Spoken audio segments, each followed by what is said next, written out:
everybody. Good. How's everyone today? Good. Yeah? How are you? You know, this whole weekend, I just struggled. I need some sun. Does anybody else feel the same way? Like, just vitamin D deficient? You guys are all looking real sleepy today, because I woke up like I could go back to bed, but I think it's because there was no sun all weekend. I saw sun. I saw some. Well, you were like probably selling houses up above 14,000 feet. That's why you saw it. Yeah. No, I didn't get that high. No? No, okay. How's everybody doing? Good? Yeah? Good? I want to do this before we get started. We need to honor somebody in this place who is a very important part of this whole organization. He had a very significant day yesterday. Mr. Glenn Ribble had a birthday. Oh. Happy birthday. So, glad you're on the Glad I made it another year. So, cool. All right. Well, Marty texted me this morning. He said he was sick. So, we've got several things I want to cover with you guys today. Can I just say, and I know, hey, good morning. How are you? Hey, Rickster. What's up? How are you? buddy? Rick Hard. Look who's here, everybody. Speech. Let's get Rick back in. Speech. Have you guys ever been with your clients and like subconsciously and internally said, I love being the smartest person in the room as they're just sitting talking because they won't listen to you, right? Come on, you've never thought that? Ever? All the time. Every day? Okay, thank you. All the time. We got some honest people. Well, you know what's even more fun? Not funner, but more fun is when the business journal catches up to what we've been saying for like months. Okay, so the Denver Post actually put something out here. This was on Thursday or Friday. They came out with this like it was this big revelation. So it's just a real quick snippet. Go ahead and play that if you wouldn't mind. And yeah, I just wanted to highlight this for a sec. Is it gonna work? You may have to refresh it. I need refreshed. You need refreshed? We'll have to sit through 15 seconds of their. Where did it go? It'll come up. There we go. It smells like Starbucks. Is that the cord you were talking about? Maybe on. There we go. No, it's good. No, it'll just. Through the years and have had different plumbing engineers.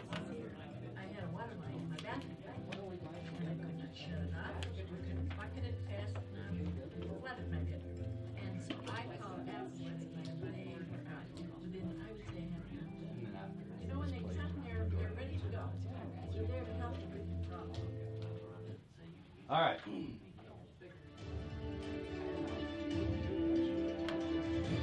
Molly Hughes in the Denver Post newsroom. You guys with hear it? news that our crazy housing market is showing new growing pains.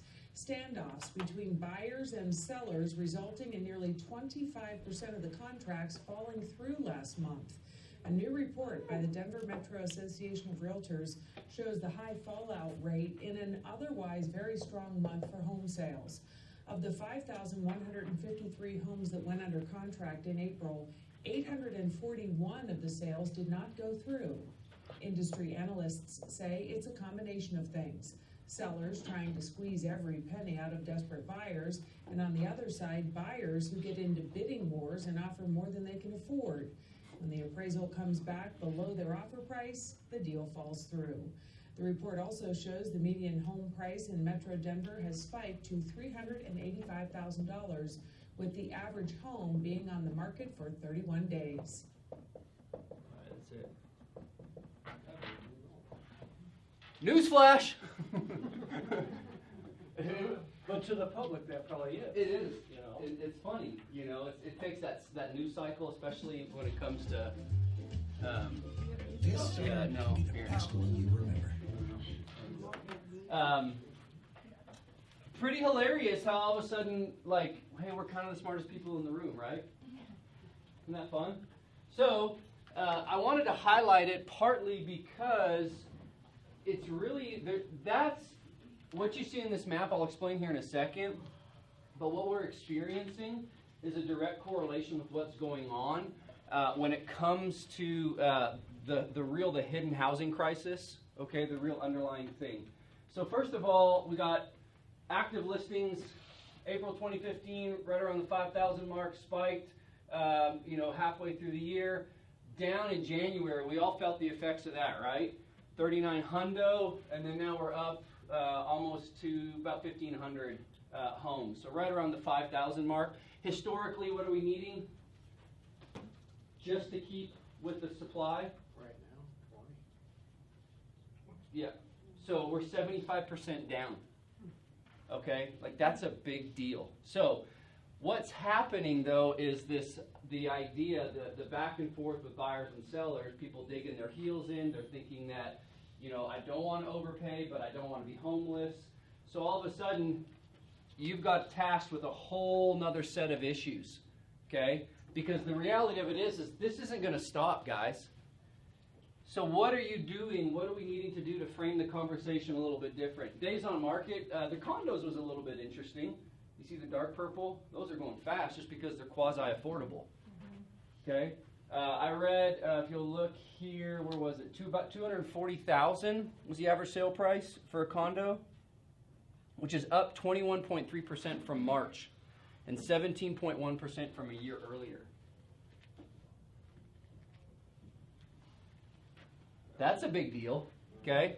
Obviously, talk about the median home price. Look at the spike. Yeah.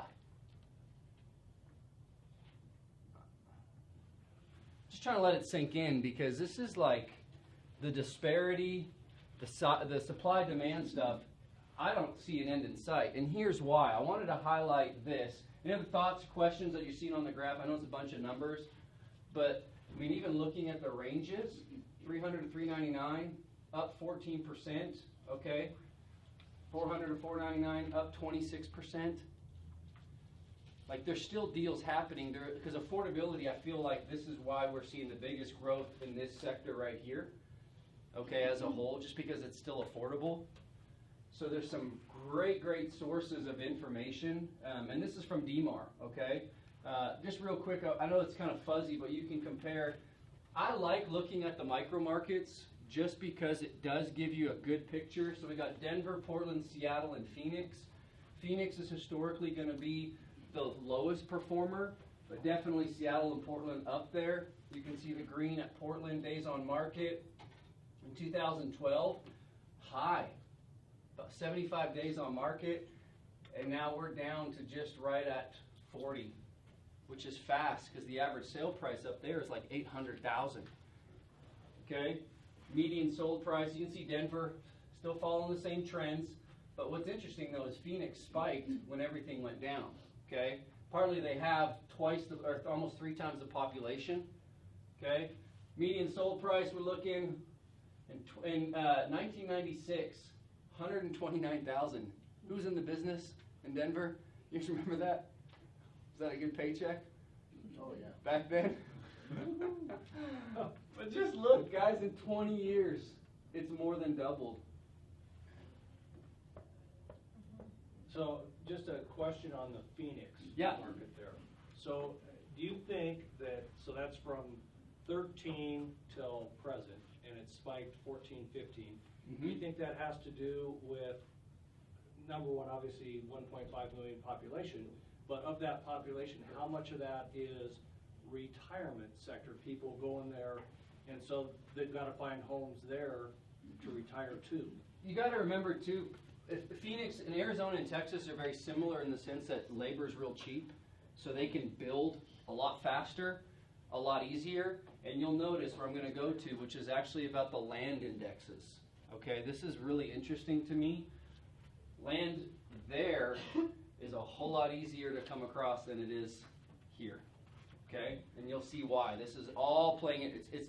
You're going to notice it's the bottleneck effect. Okay, that's why we're having the supply and demand, because truthfully, the federal government has imposed bottlenecking to what builders can and cannot do, and I'll show you here in a second. But obviously, the percentage of home increases in value. 2010, we saw the end of that. 41%, and then all of a sudden we're back up 96% of the homes increased in value. in 2016. Okay. So, Denver Post caught up to what we've been talking about for how long now, which is pretty fun. Okay, that was sort of my, jab of, it's kind of fun being smart in the room, right? But if you are the smartest person in this room, you got to get a different room because you just got to keep expanding your capacity. All right, so this is the one thing I wanted to highlight, okay? You can notice this is a complete U.S. state heat map by land regulation. This was actually put out by the University of Pennsylvania, the Wharton School of Business. Anybody heard of that? Yeah. Mark Cuban graduated from there. So did Donald Trump. Like, it's a very prestigious business school, okay? So, it's the hidden crisis looming. And this is what I wanted to highlight, partly because why aren't home builders building fast enough to keep up with the demand? Right? Just build more homes. That's an easy solution. It's like 6 to 9 months, right? We can curve this thing real quick. So, looking at the restrictiveness of the states really starts to tell the story. How much of the land entitlement process, the percentage of it, goes into the cost of building a home? Anybody know?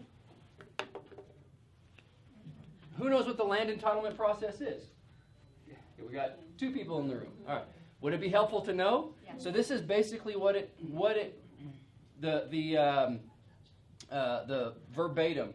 Where's it? Transforming raw land into entitled land is arguably the most valuable enhancing stage of the development process. Industry estimates indicate a 1x to 5x multiplier on your money. Okay? However, entitlement is high risk of procedural missteps negatively impacting a project's value. All in all, the land cost, okay, and the final of the home building process is about 23%. That's the cost. The land entitlement process is about 8%. So it's about a tenth of the cost. Who knows what the average builder makes on a home? What the margins are? Public builders make 8 to 12. 8 to 12%. Minus realtor commissions, right? That's why they're always like, it's that constant struggle. Because you represent about 30% of their profit. So if they can do it themselves, are they going to pay you? No. Okay? So make sure you have your safety measures to protect your new builds. Okay? But I want to discuss that 23%, because here's what it says. Hold on a second here. In general, the lower values represent states and metropolitan statistical areas with less restrictive housing market regulations. The blue states, least restrictive. Okay? Where does Colorado sit? Why? Why do we have such a restricted focus on our land entitlement? National parks. Yeah, Public land, the environmental aspect, there's a high value and a high regard for that. In Texas, nobody cares. I seriously had a guy said, I just want to buy a house where I can sit on my front porch and take a pee, and nobody cares. So we found him a house where they had 15 acres of land, nobody around, he could sit on his front porch and do his business. It's a different mentality, but the end result is that the restrictions create the bottleneck that you guys are all feeling, right? Right? So, how do we curb this? What do we need to do as agents? How do we get ahead of that? Create inventory. Okay. What are you doing to create inventory? Go find it, go talk to people. Okay. Right? Same stuff as we normally do. But I wanted to kind of highlight this partly for the other reason is that MSAs, metropolitan statistical areas with larger populations in states considered to be more environmentally conscious had higher values, which are more restrictive, than less densely populated metropolitan statistical areas or so-called pro-business states. That's interesting. It's the constant environment versus business. You guys see that struggle here? I'm sorry to stop you. Yeah. When you said 23% and then you said 8% was the land entitlement process, Uh-huh. what does the 23% represent? It's the total development of everything. The land entitlement process is basically like, hey, we give you the opportunity to go through this deal. You got to remember, there's zoning, utilities. What else am I missing? So the 8% is, And all the, you got roads, you got all your. Yeah, exactly. All that stuff that goes into the land development, raw land, turning it into actual usable, I can lay a foundation on. Okay? So the whole development is about 23% land cost. Okay? That includes the 8% of the development process. okay. Does that make sense? Everybody clear on that? But you got to remember, it's only a small percentage as a whole, but man, it's massive, massive returns. Okay? So, I wanted to highlight that because that's what I feel like one thing nobody's really, really talking about. Where are we going to build here? Right? I mean, I meet guys all the time. I got an engineer friend. He's like, man, I want to put up storage buildings. Good for you. Where are you going to find 2 acres of land under $15 million? Burlington. So it just goes to show the point that all this is going to do is continue to drive it up. Their supply is limited, demand is going to happen. What do we have going on in Boulder and in Golden right now? Moratorium. What's that? Moratorium. Moratorium on building? Land space? Sure. So who's caught in the middle? Arvada. So all of a sudden you've got people, we saw the Denver Post saying is that people are digging their heels in, right? Well, keep digging. Where are you going to go? So all that's just going to do is going to continue this process that we're seeing, okay? So, yeah, Glenn. Glenn Phillips and I, a week ago, were at the Colorado Residential Land Development Conference down in Inverness. And I went into the conference with the bias that I'm curious if we're peaking. Are we coming to the end of a run, and are we seeing a slowdown imminent? Right. Because I would want to be prepared for that. Because there are parts of the country, and ironically, using that map, everything to the east of the Mississippi that's red technically is in a recession, and 2 of the states, Florida and New Jersey, are the highest foreclosure rates in America. And they're notably higher. Colorado is a 0.4% foreclosure rate, New Jersey is 3.5, and depression is considered 5%, which is interesting. But besides that, at this development conference, talking to people privately and all the public representations that were made, I actually came away realizing that Denver is actually in its infancy as a city, and of the national private equity funds and the international private equity funds, the national builders, the national developers, the #1 market is considered Erie Firestone, and #2 is Arvada. And the projects that they have planned for here would blow your socks off.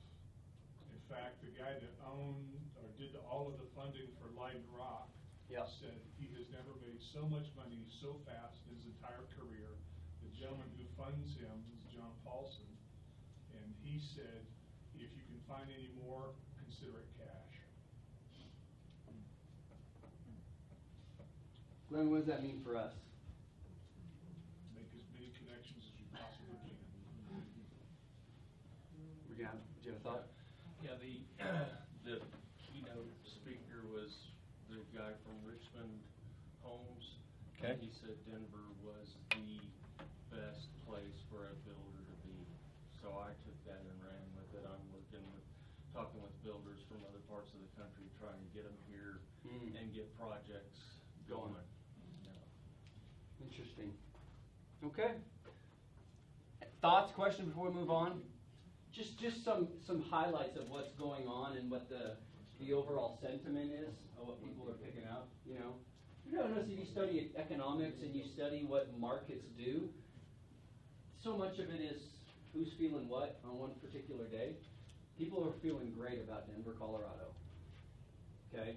So as much as you're feeling the frustration for your buyers that can't get something, and almost anybody felt like I'm borderline getting reckless because that's just what they want to do and they're asking me to do stuff that gets like, oh boy, this really, yeah? Like I don't have an answer, but I want to make sure that we're talking about it. One, to keep making sure that you stay protected in the whole process, you know. Maybe we need to have a review of how to write really good contracts so that if they're asking you to waive an inspection, waive an appraisal, loan objection deadlines, all these things, that you're protected, okay? Because it's getting funny out there. So just make sure that you're staying up to date, and it's just interesting that all of a sudden the dialogue's catching up to what we're already experiencing. So, yeah? Good? Cool? Very good. All right. Okay, so I want to move on. We've been talking about what the last 8 weeks? Learning curve. The S-curve. Awesome.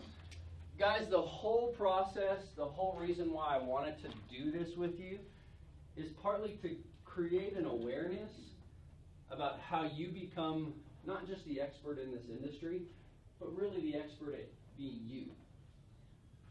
Who feels like they're an expert at being themselves? Jim Carroll. Thank you, Jim. You know what? I would not disagree. It's kind of funny. It's like me, I have to be an expert at being me? Yep. Absolutely. And the reason why is because these patterns, not only do they just correlate in your business, because you are the business, right? So if they correlate in your business, they're going to correlate at you just being you. So, last week, what did we talk about? It was the sixth kind of step before you get to this peak, this apex. Failure. Wasn't that good? Anybody fail this last week? All right, Bob. How'd you fail? Just once? Couple times. Couple times. Yep. But it was okay. Yeah, okay. It happens. Yeah. What happened? Lost 2 deals. that, Lost 2 deals. Okay. You know, tried the best we could, but we were also on the borderline of doing those shaky little things. I mean, a $775,000 house, and they went $35,000 over in cash above on the appraisal guarantee, and still got beat. Still got beat. Elizabeth, that's just crazy to me. You put your hand up. You failed this week? I did, just learning. Just learning. Okay. Yeah. Anybody else? Anybody failed outside of business? I did. I got a 12-year-old. Maybe I'm the only one. Okay. Lee, sometimes you just gotta sit in it. That's right. We talked about sitting in our stuff. It's warm. It's mine. And then it got uncomfortable, so we fixed it and went on. Okay. So we've been talking about, playing to our distinctive strengths. Keep climbing as far as giving failure its due, right? Some of the other things that we discussed as far as taking the right risks, okay? All this process is to keep us moving up the curve. Because here's the deal. Guys, if this is where you want to go, say this is you, and this is where you want to go, how do you get there? Come on, it's not hard. Come on, straight line. A straight line, right? Because why? Shortest distance. Shortest distance, path of least resistance. But you know what I've discovered? It's impossible, right? Because as time continues, right? We talked about this being linear. It's the constant. Is that really what happens in our lives, in our businesses? So what do we do to get to where we want to go? Zigzag all over. Sure, some people think it feels like this, but the reality of it is it actually looks like this. If this is you, I'm going to keep growing. I'm going to expand. I'm going to continue to learn. I'm going to unlearn some things. I'm going to keep moving to the place where all of a sudden I've created enough capacity inside of me so that I can absorb what I'm really wanting to go for. Right? Does that not look more the natural process, the progression? Right? Okay? So I knew if this is me, I just started in real estate and I want to sell $10 million worth, is that how it happens? A straight line? It looks like this. It's a continual growth. What? No? Is that how it worked for you? Never. Yeah. So we got even extra. Yeah, right. So the reality of it is, it's a constant growth pattern. It's an absorption of material, information, getting better at being me, so that I can stand in front of people with confidence. Remember, we talked about our level of competency matching our confidence. Okay? So here's today what I want to do. This is kind of the cherry on top. I want to put a pretty bow on this whole series. We've been talking about how to climb the S-curve. Today I want to talk about really the last sort of step in the process. It's called being driven by discovery. All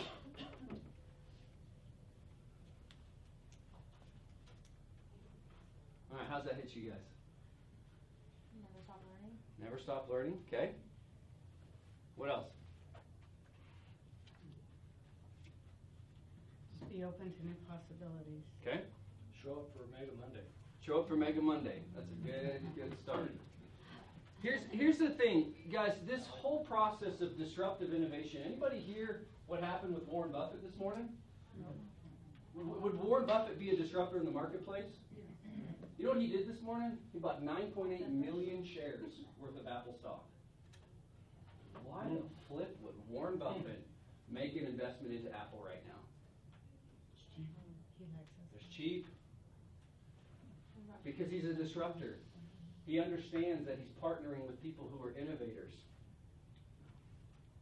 And so it's really no different. Now, we may not be able to buy $9.8 million worth of, or 9.8 million shares worth of stock. But the reality of it is guys, that one of the key attributes of you as disruptors is that you play where no one else is playing. A lot of people aren't playing with Apple right now. So why would one of the most successful people in the entire planet jump into an arena where he's never belonged before? Because there's going to be a new upside to it. Oh, so there's a new curve coming? Oh, It's gonna do that, interesting. it's gonna do that He's going to do that, he's going to do that, and do that, and keep growing. Okay. It's no different, guys. It's a smaller scale, but the reality of it is you have the ability to play at that same type of level. Okay? So, as a trailblazer, you can have goals or purpose, but the path is yet to be marked, right? I'm going to start here. These are my goals. This is me. This is what I want to do. My purpose is over here. Oh, there's the path, right? Come on. Is that ever really the case? So the growth, as you absorb and continue to go into that place until all of a sudden when you get here, it's another curve. It's another pattern to step on, okay? So, to get to your BHAG, who knows what a BHAG is? Big, hairy, audacious goal. There it is. Your big, hairy, audacious goal. It's incremental and an evolutionary process. So, being driven by discovery has two main facets. Okay, first of all, you got discovery-driven planning.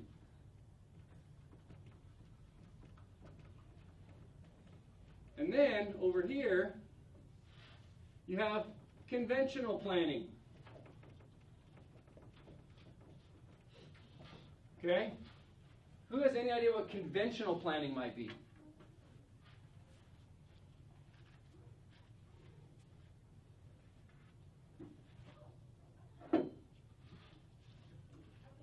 Is that a... Nope, put the hand away. Okay. Conventional planning, guys, come on.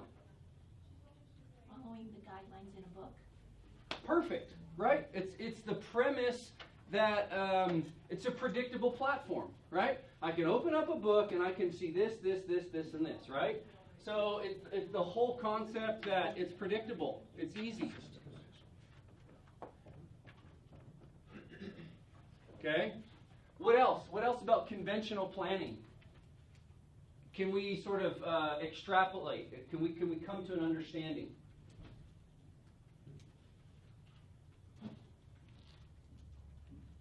Can I rely on past experience? Mm-hmm. Yeah? Okay. So let's just pretend like this is me and I want to be a doctor, right? Conventional planning says what? Go to school, get grades, good grades, What's that?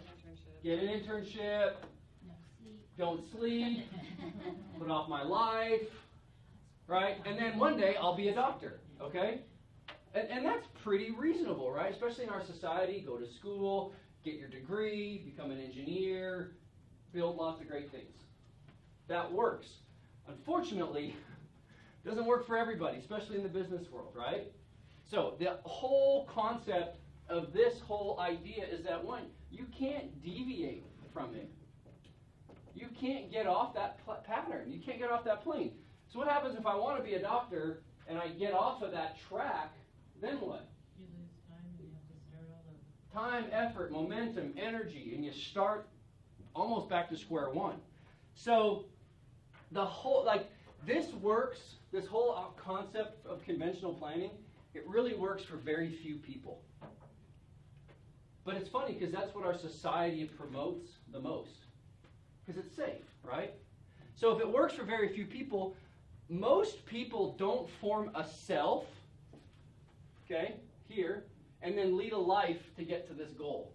What ends up happening is that they lead a life because they're called by a problem. What do entrepreneurs do? Solve problems, right? Do we have a problem? Whose responsibility and who's the onus on to solve it?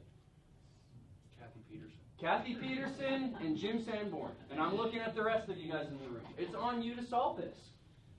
Because the public demands it. Now that's fairly high pressure, right? Yeah, but it pays good. It pays really well if you can figure it out, right? But what happens is that it's incremental. I'm going to solve this problem. And then I'm going to solve this problem. And then I'm going to figure this out. And it's these little steps. But most of us get focused on being here that we get caught up at this point of the apex. Failure. Oh, you mean I didn't solve all the land crisis in Colorado? Right? And that's how we typically react to what's going on in the marketplace, okay? So, they lead a life, they are called by a problem, and then the self is constructed gradually by that calling, right? The people in this room, you've chosen a profession that's very difficult. Most people think it's easy money, but the reality, that's not the case. It's hard. But what I love is that you're driven by the discovery of new things, the possibilities to learn more.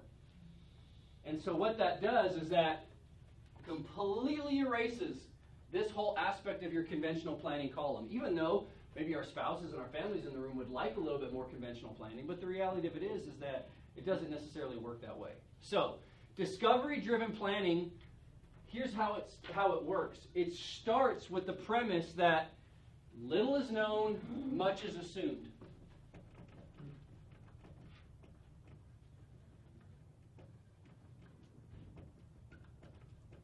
Is that not the world we live in? Right? Okay? So, it's a totally different type of planning. Okay? You don't declare, these are the results I expect.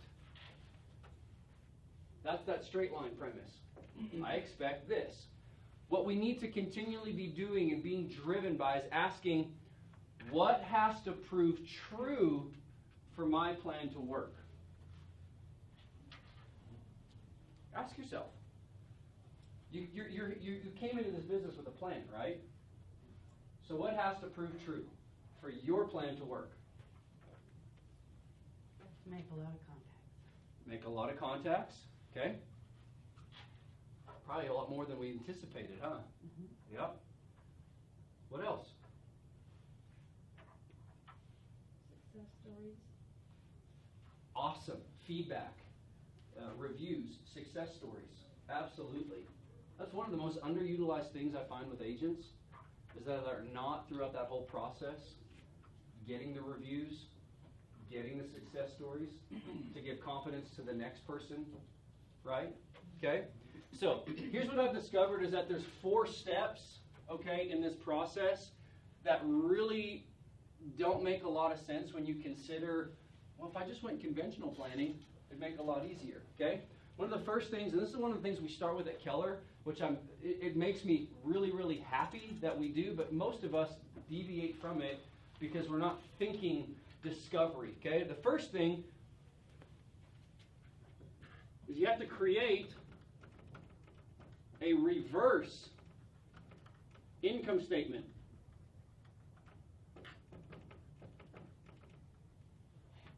When we do our business planning clinic, why do we always start with, hey, how much money do you want to make?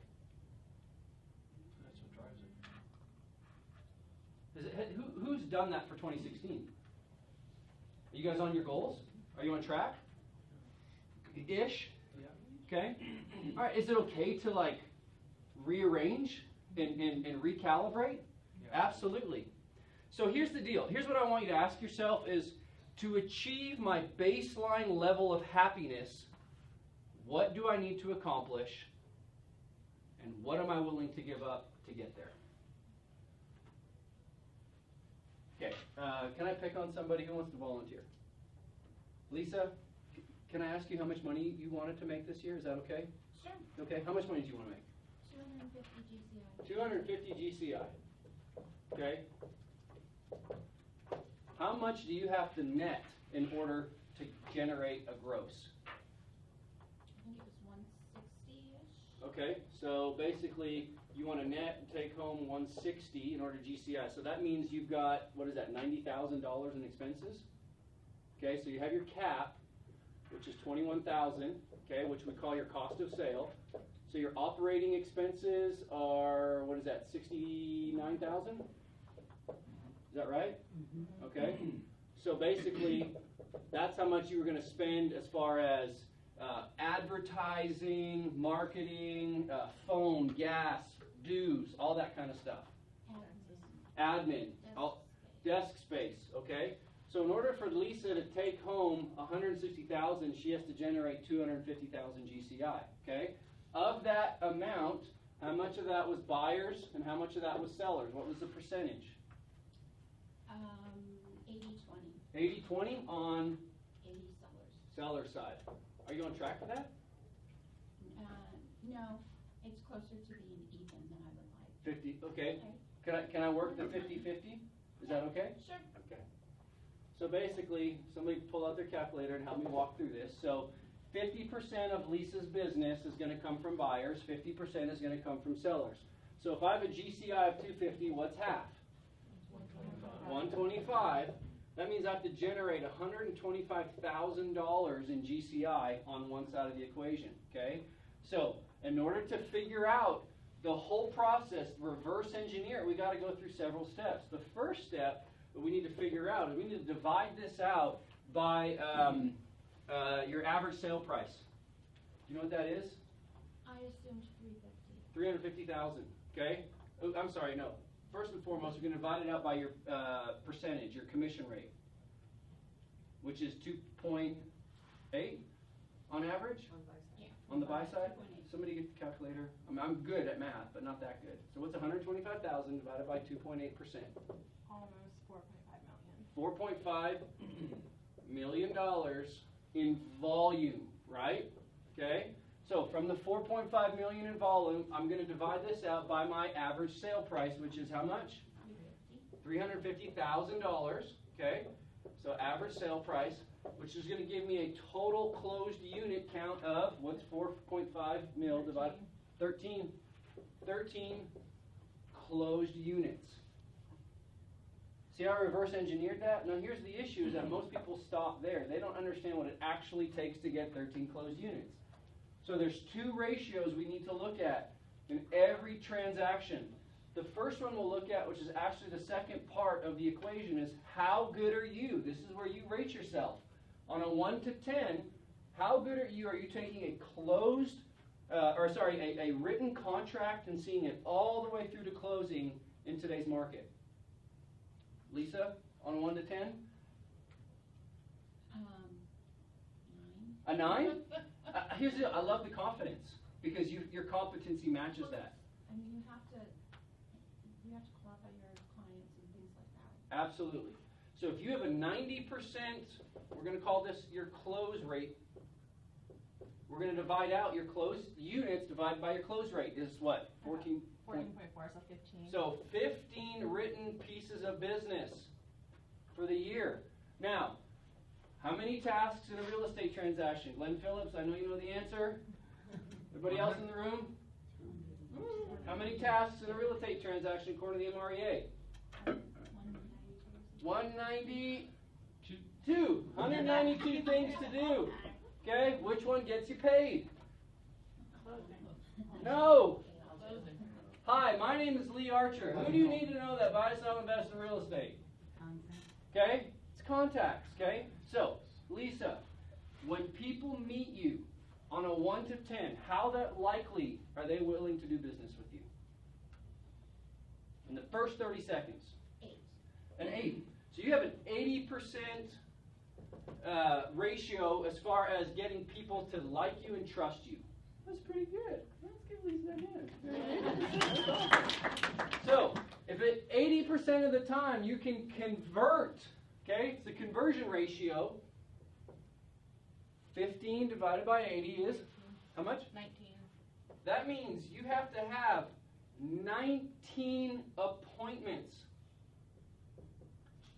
How many months in the year? How many total appointments a month? 1.5. Follow the logic. If I have, and I'm Lisa Muchler, 1.5 appointments with somebody who's motivated, qualified, and ready to go, that means for the year I'll have 19 total, and I divide that out by I can convert 80% of them, because nobody bats 1,000, right? Babe Ruth didn't even bat 1,000. Did you see when that guy got clocked, the Batista this weekend? Holy jamoli. Sorry, that was crazy. Anyways, I'm not a baseball fan, but this guy got his clock cleaned. That means I get 15 written pieces of business, and if I could close 90% of them in this treacherous market, that means for the year I'll have 13 closed units at an average sale price of $350,000, gives me a total volume of 4.5 mil, at an average percentage of 2.8. That means I'll generate $125,000 in GCI. Do you follow the logic? That's a reverse income statement. Now, you can go conventional planning and say, Mr. Boss, I really think I'm worth 60,000, but I'll do 52. Most people live that way, right? But those of you who are disruptors in the marketplace, if you don't know your value, I love that when I said, hey, how much are you going to make? She's like, $250. Do you see how the confidence matched the competency? Now, some of you guys might be down here. Hey, it's okay. This is still going to go on. You still have time to grow your capacity, to get better, to get smarter, to understand more, to have a greater working knowledge of what you're doing for people. That's a reverse income statement. This is how this works in our industry.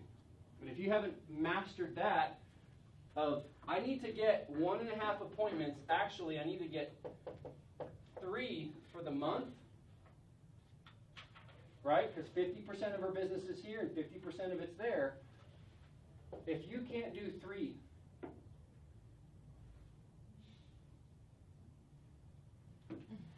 this may be better. Okay? Does that help? That's why we do that. Because she knows that $250,000 is baseline level of happiness. You know they said that money can't buy you happiness? I'm like, man, just give me one shot to prove that wrong. That's all I want. Just one chance to see if they're right. Okay? All right. Does that help? Good? Okay, second thing is calculate the cost, right? I meet a lot of agents that get into this business and they never did this.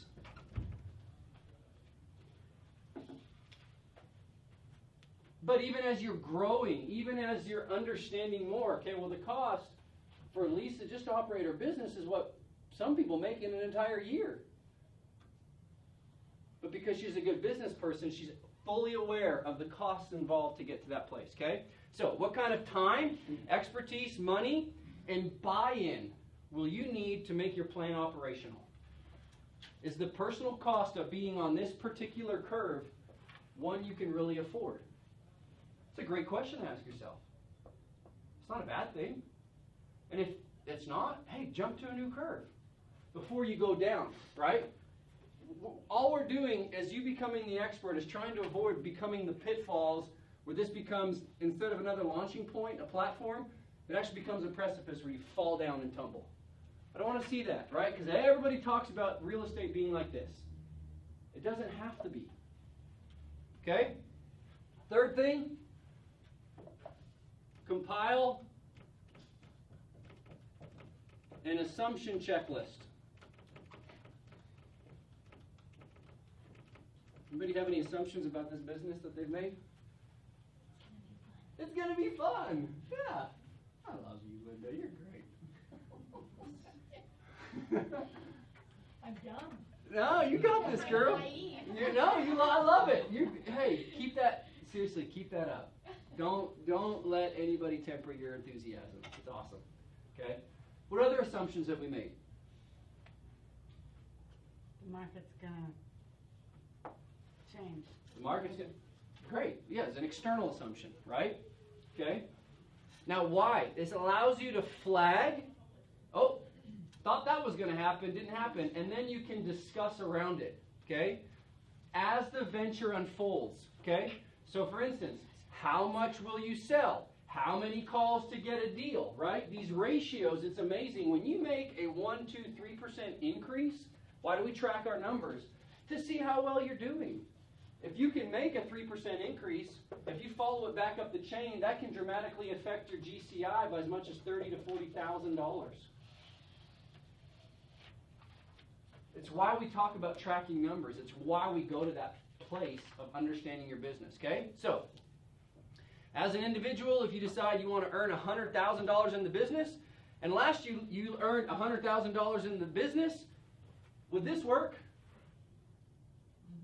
Right? Because you've got past experience. You've proven that, right? So if you've never sold real estate, then you need to think about the assumptions behind your ability to earn $100,000. Some of those assumptions being, how many clients do I need? How many closings do I have to have? How many hours a day do I need to be working? Do I enjoy what I'm doing? See, this discovery-driven planning is very different. Those of you who are seasoned agents, you can go here, and it's not a bad thing, but if you don't have in mind to keep growing your sphere and growing and growing and growing, then it ends up you lose out on potential income that could come into you as a business owner. Okay? Last thing that I really want to encourage you guys to do is to prepare a milestone chart.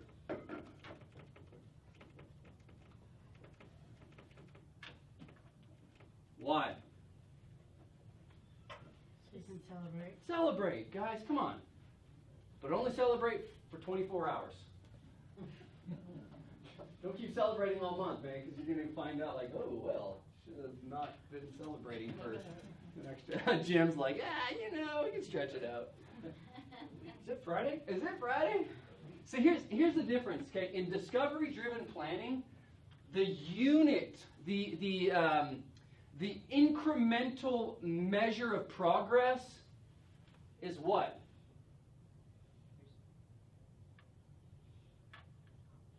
In this form of thinking, okay, the circles, okay, what do the circles represent? Growth, learning, capacity. It's not necessarily money. But what we get so caught up in is that, well, I didn't read this in the book.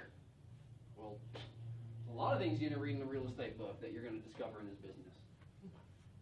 Why do you think we're so learning-based here? Constantly changing. It's constantly changing, guys. The landscape, it's never the same. One day you've got to figure it out, and the next day you're like, I never saw that coming. Okay? What this does is that if you understand that the units of measure and the progress is learning, then what that does is it gives you the freedom. If I have to make a course correction, I know I'm not a failure. Does that make sense? Because you deviate from this course. Oh, I got a B on my physics exam. I won't get into Harvard. But it's almost paralyzing. When you give yourself the freedom to be driven by discovery and understand that these are just incremental measures, it creates the momentum that you need, then when you experience a pitfall, you can just course correct. It's okay. It's not a bad thing, right? Bob said, I failed twice, but man, it's all okay. It's good. It's going to be fine. That gives you the freedom to stand in that place, okay? It becomes an opportunity to recalibrate so you can move more effectively up the curve. Okay? What did Lisa say when she started? Is Lisa failing? No. She's just had to recalibrate. Okay? Is this I'm hoping this is filling some gaps in. Is this making sense? Yeah? Okay, good. So, one thought I did have is that when you're standing down here, ever notice that you really can't see the top? You ever felt like that? When you're standing at the bottom, you really can't. So when you pursue a disruptive course, and when you end up in a place you hadn't anticipated, then all of a sudden, when you get there, like, hey, it's okay. Do you know that 70% of businesses, when they start out, are completely different than when they initially started? And you guys are businesses in the room, right? Who's heard of Groupon? Yeah? Do you know what Groupon started as? They were an activist platform to boycott retailers. That's hilarious. Now my inbox blows up with all-inclusive Cozumel. Like, okay? Who remembered Netflix? Who has Netflix? Yeah? Okay, what are we binge watching right now? What's everybody on? Daredevil. So, Making a Murderer. My husband watched like 6 hours of it. isn't it funny, like 10 years ago, binge watching wasn't even a verb? Who remembered when Netflix started as a door to mail delivery for DVDs? Who does that anymore? So had they not jumped to a new curve to find out what the market demanded, they would have what? Went the way of who? Blockbuster. Exactly. Okay? So when you climb a new curve, you just can't know what's next. So this is the last thing I want to button this up with. I got 8 minutes left. Guys, follow your North Star. Your big why. If that is not settled inside of your heart and your mind, man, it's a tough climb. My big why looks very, very different than yours. But the one thing that I have noticed, especially with a group of very, very powerful people, is that because we spend a lot of time with each other, because we are all kind of doing the same thing, sometimes that killer of comparison can really rob you of your ability to go up the curve. You notice that? Hey, are we guilty of it? I'm guilty of it. But if it's not settled so deep in your soul, then you're going to be living someone else's life. And in as much as this is about business and numbers, it's about you becoming the expert at you. So here's a question I want you to really chew on. When you go on an appointment, what do you think about?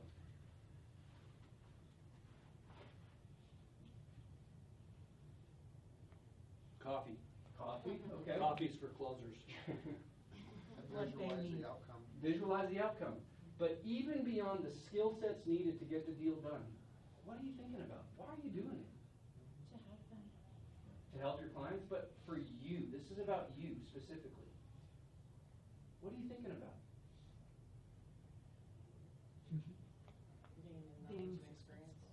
Okay, can I just be vulnerable and selfish? I'm thinking about one day I want to be able to swish sand in my toes every morning. And at 5 a.m., if I want to paddle out and go surf somewhere on the local break, I've created a life that I can do that. That's what I mean. If that's not settled, then what happens is that you end up giving people less because you're not really allowing yourself to fully experience what you're trying to build here. It's okay to be self-full. It's very different than being selfish. Does that make sense? Because if you're going out there and you're feeling half full, what are you going to give? less than, because what you're gonna do is allow them to come and steal what actually belongs to you. But if you're going out there and you're interacting with people and you feel full because you've got great flow in your life, all these things are coming in, what happens when they get the overflow? They get the best, and you stay what? This whole process, guys, isn't as much as about learning how to jump to a new curve for business or reacting to the market. It plays both hand in hand. It's about you staying maximum operation, but not manic production. Running around like a typical realtor with your head cut off, chasing the next deal. But coming from a place of rest. You know what? I'm way more productive when I feel good. That's not a bad thing. You can tap into that. Build this life that you're trying to live from that place, that seat. What that does is it gives you the ability to create more capacity, to learn more, to grow more. Okay? How's that hit? Yeah? There's a little freedom that, like, hey, it's okay. It's okay to think about squishing sand in your toes on your way to your next listening appointment. It's not a bad thing. It's going to give you the energy and the drive to go forward, okay? So,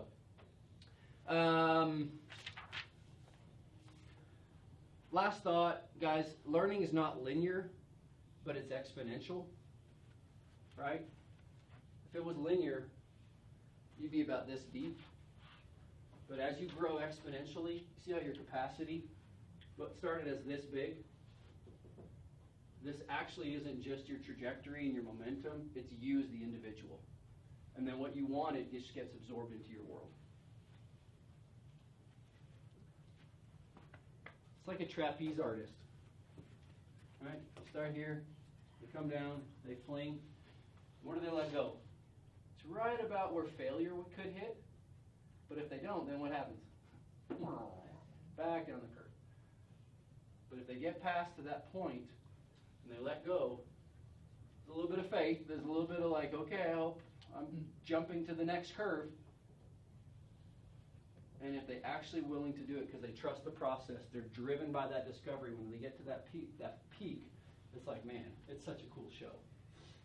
So you guys as innovators in this room, it's that dilemma you're going to face is that whether you innovate or not, you risk downward mobility. Whether you do it or you don't, you risk downward mobility.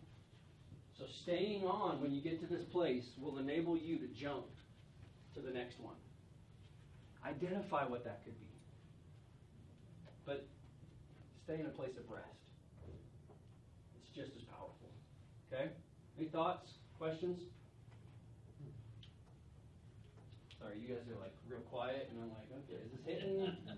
Yeah? Oh, good, thank you. Does this help? Absolutely. Okay?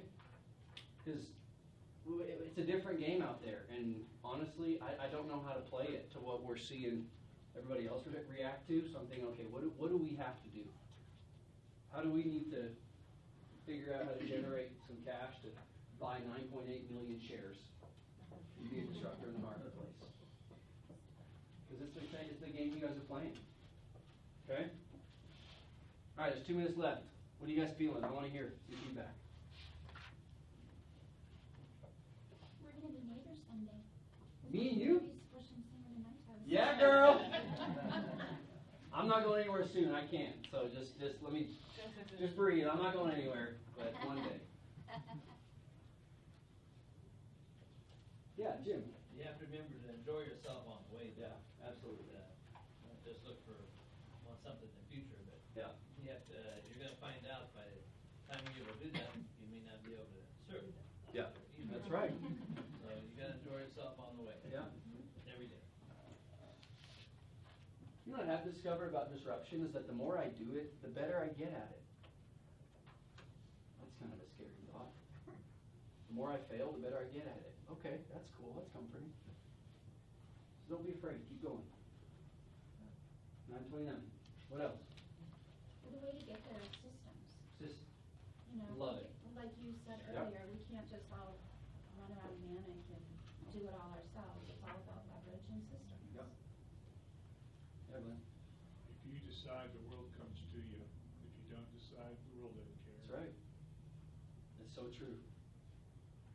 It's funny, I was watching a video, you guys know who Grant Cardone is?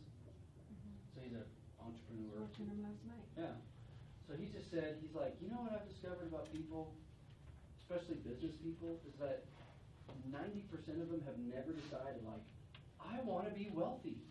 Not for the sake of having just a bunch of money to do stuff, but like, have you guys ever just decided in your, like, settled in your soul, like, I want to be a millionaire?